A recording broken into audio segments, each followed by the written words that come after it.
اللہ کے رسول صلی اللہ تعالی علیہ وسلم کا ارشاد گرامی ہے، جو مجھ پر درود پڑھتا ہے اللہ رب العزت اس پر 10 بار درود بھیجتا ہے۔ اور آج تو جمعے کی رات ہے، جمعرات ہے اور کل جمعہ ہے۔ جمعرات کی اور جمعے کی ویسے بھی بہت فضیلت ہے۔ جمعے کی رات کے بارے میں اور جمعے کے بارے میں تو حدیث میں یہ بھی آتا ہے کہ اللہ کے رسول صلی اللہ علیہ وسلم نے ارشاد فرمایا کہ جو مجھ پر درود میری امت کے بندے بھیجتے ہیں، میرے امتی بھیجتے ہیں، تو میں ان کو خود اپنے کانوں سے سماعت کرتا ہوں۔ تو آئیے ہم اور آپ مل کر کے بارگاہ رسول صلی اللہ علیہ وسلم میں درود شریف کا ہدیہ پیش کر لیں۔ اللہم صلی علی سیدنا مولانا محمد بارک وسلم صلاۃ و سلام علیک یا رسول اللہ صلی اللہ تعالی علیہ وسلم۔ آپ اور ہم اپنے نبی صلی اللہ علیہ وسلم کے بارے میں عموماً تقاریر وغیرہ سنتے رہتے ہیں، لیکن یہ ایک فطری چیز ہے کہ جس شے سے ہمیں محبت ہوتی ہے اس کا کوئی خاکہ ذہن میں ہوتا ہے، اور ہونا بھی چاہیے۔ محبوب کا جب خاکہ ذہن میں ہوتا ہے تو ہر شے میں محبوب کا پھر جلوہ نظر آتا ہے۔ مومن صادق کے لیے ضروری ہے کہ وہ اپنے نبی صلی اللہ علیہ وسلم کا حلیہ مبارکہ کا ایک خاکہ بسا لے۔ ہمارے بزرگوں نے اپنی کتابوں میں صحابہ اکرام کے اقوال کی روشنی میں حضور علیہ السلام کا پورا حلیہ مبارکہ بیان کیا ہے۔ آج میں نے یہ آپ کے سامنے ارادہ کیا ہے کہ میں حضور علیہ السلام کا حلیہ مبارکہ آپ کے سامنے پیش کروں کہ آپ کا حلیہ مبارکہ چہرہ اقدس کیسا تھا، تاکہ آپ اور ہم اس بات کو بالکل غور سے سن کر کے اپنا تصور بٹھا لیں کہ جب بھی کبھی درود شریف پڑھیں تو آپ کے سامنے چہرہ مصطفیٰ صلی اللہ علیہ وسلم، اور ہر بار آپ جب درود پڑھیں تو ایسا لگے کہ نبی کریم صلی اللہ علیہ وسلم کی بارگاہ میں بیٹھ کر کے آپ درود پڑھ رہے ہیں۔ جب بھی کبھی آپ کوئی اللہ کا ذکر کرنے بیٹھیں تو آپ کو لگے ایسا کہ میں اپنے نبی صلی اللہ علیہ وسلم کے سامنے بیٹھا ہوں۔ گنبد خضرا کا تصور تو ہے ہی، لیکن اس سے بڑھ کر یہ ہے کہ آپ اپنے نبی صلی اللہ علیہ وسلم کا وہ تصور جو کتابوں میں علماء اکرام نے حلیہ مبارکہ سرکار کا لکھا ہے، اگر آپ اسے سن لیں گے، سمجھ لیں گے تو انشاءاللہ آپ کے لیے بہت آسانی ہو جائے گی۔ ہمارے نبی صلی اللہ تعالی وسلم تمام جہان کے لیے نبی ہیں اور تمام جہانوں کے لیے رسول ہیں، کیونکہ قرآن میں اللہ نے فرمایا وما ارسلناک الا رحمۃ للعالمین، اے محبوب ہم نے تمہیں سارے ہی عالموں کے لیے رحمت بنا کر کے بھیجا۔ میرے نبی صلی اللہ علیہ وسلم کی تعریف اور توصیف تو یوں تو ہر ایک شے کرتی ہے،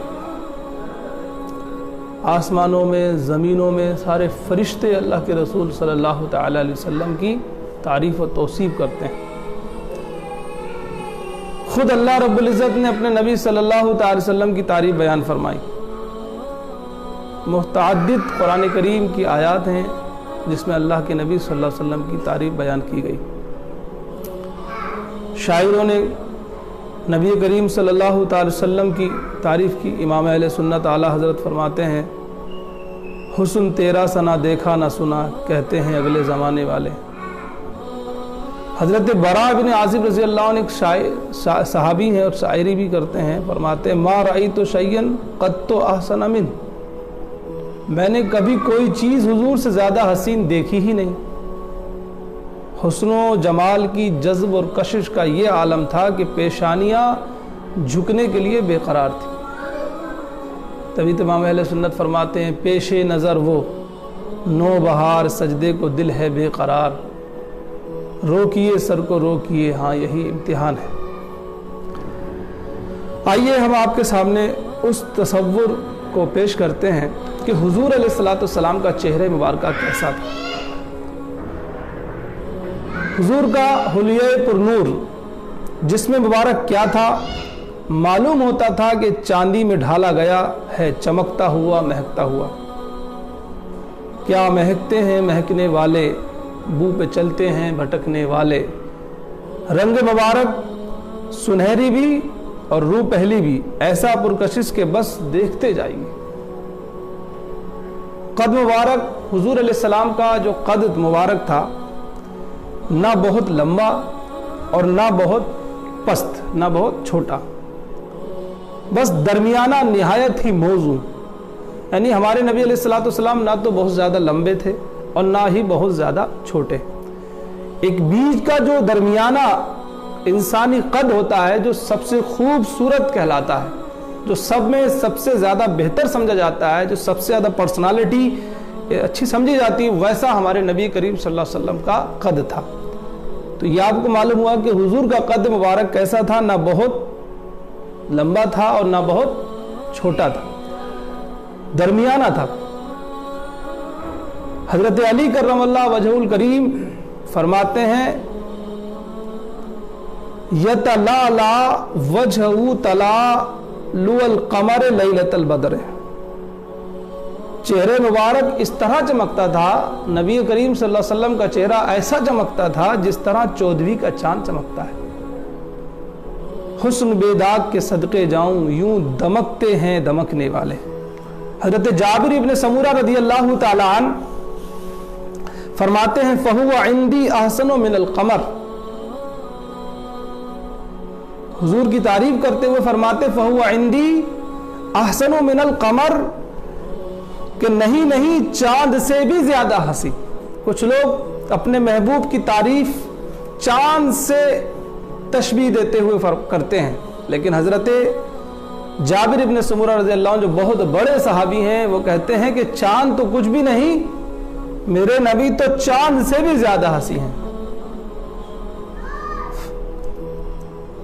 فرق مبارک موضوع بڑا اور بھاری، منہ مبارک نہ گھنگرالے نہ سخت، بس گرہ گیر، کبھی کانوں تک جھولتے رہتے آپ کے بال اور کبھی شانوں کو چوم لیتے، کبھی 2 زلفیں پڑی ہیں کبھی 4 گیسو بکھرے ہیں، یعنی آقا کریم صلی اللہ علیہ وسلم کے بال کبھی آپ کے شانوں کو بھی چوم لیتے تھے، یعنی کبھی کبھی اتنے آپ کے بال بڑے مبارک ہو جاتے تھے کہ وہ آپ کے شانے تک آ جاتے تھے، اور کبھی کبھی 2 زلفیں کبھی 4 گیسو بکھر جاتے تھے۔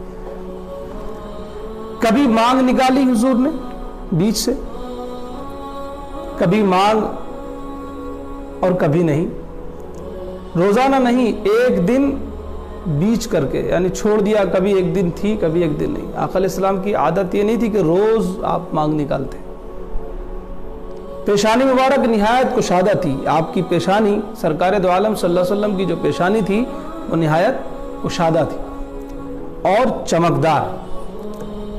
چشم مبارک یعنی آنکھ نہایت سیاہ یعنی کالی، اور سفیدی میں سرخ ڈورے پڑے ہوئے تھے، یعنی جو سفیدی تھی اس میں ہلکا سا سرخ ڈورا، اور ہمیشہ جھکی رہتی آپ کی چشم مبارک۔ یہ آنکھوں کا آپ کا نقشہ ہے، نیچی آنکھوں کی شرم و حیا پر درود۔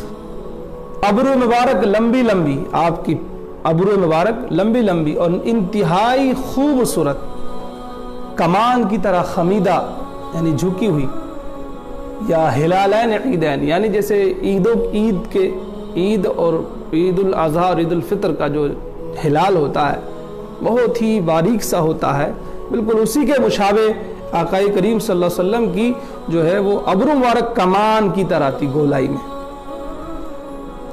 اور بینی مبارک نہایت اونچی آپ کی ناک شریف، اور دیکھنے والوں کو تو بہت ہی اونچی معلوم ہوتی تھی۔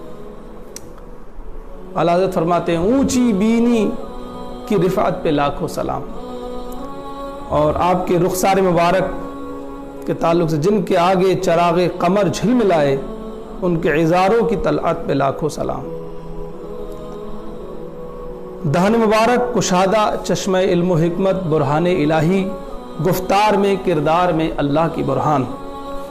آپ کے دندان مبارک نہایت چمکیلے، اگلے دانتوں میں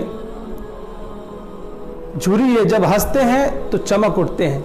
ریش مبارک گھنی تھی، داڑھی آپ کی گھنی تھی، آقا کریم صلی اللہ علیہ وسلم کی داڑھی شریف گھنی تھی، چند بال آپ کی داڑھی کے سفید، باقی سیاہ تھے، اور سیاہی مائل سرخ جو تمہید سفیدی تھے، یعنی آپ کے جو بال تھے وہ بھی سیاہی مائل تھے، سفیدی مکمل نہیں تھی، یعنی آقا علیہ السلام کی پوری داڑھی شریف جو تھی وہ کالی تھی، بس چند بال، بعض روایتوں میں 18 بال قریب بیان کیے گئے ہیں آپ کے پورے، جو سفیدی کی طرف مائل ہوئے تھے۔ دونوں شانوں کے درمیان کچھ فاصلہ تھا، اس کے بیچوں بیچ چاندی کی طرح صاف و شفاف سراہی دار گردن، اور اس کے بالکل پیچھے مہر نبوت، نور علی نور، یعنی آپ کی پشت مبارک پر جو ہے وہ آپ کی مہر نبوت تھی۔ یہ ایسی چیز تھی کہ صرف جو نبی کی پشت پر ہوتی، یہ ہمارے نبی کریم صلی اللہ علیہ وسلم کی نشانی تھی، نبوت کی پہچان۔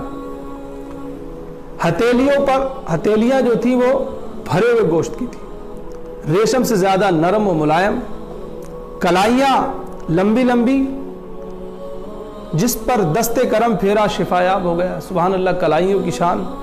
انگشت مبارک، آپ کی انگلیاں، انگشت مبارک لمبی لمبی، سینے مبارک فراخ و کشادہ، شکم مبارک سینے سے بالکل ہموار، یعنی آپ کا جو پیٹ تھا وہ شکم مبارک وہ نکلا ہوا نہیں تھا، بلکہ بالکل لیول میں تھا، سینے سے لیول میں تھا۔ اور پائے مبارک، یعنی آپ کے پیر اقدس گوشت سے بھرے ہوئے اور گہرے تھے، اور خرام ناز، ایسا کہ شرمائے شرمائے، جھکے جھکے، جیسے نشیب سے فراز کی طرف جا رہے ہوں، بظاہر آہستہ آہستہ مگر تیز تیز۔ آقا علیہ السلام جو چلتے تھے تو وہ اسی طرح چلتے تھے، کیسا لگتا تھا جیسے کسی اونچائی سے نیچے کی طرف اتر رہے ہیں۔ یہ مکمل آقا کریم صلی اللہ تعالی علیہ وسلم کا حلیہ مبارکہ، یعنی سر تا پا، سر سے لے کر کے پیر تک آقا کریم صلی اللہ تعالی علیہ وسلم کا یہ حلیہ مبارکہ تھا۔ اسے آپ نے جو سنا، اس کو یاد رکھیں، اور اس پر اپنے نبی کریم صلی اللہ علیہ وسلم کے اس تصور کو اپنے لیے بالکل ایک نمونہ، بلکہ اپنی زندگی کا مقصد عظیم بنا لیجئے اس نمونے کو۔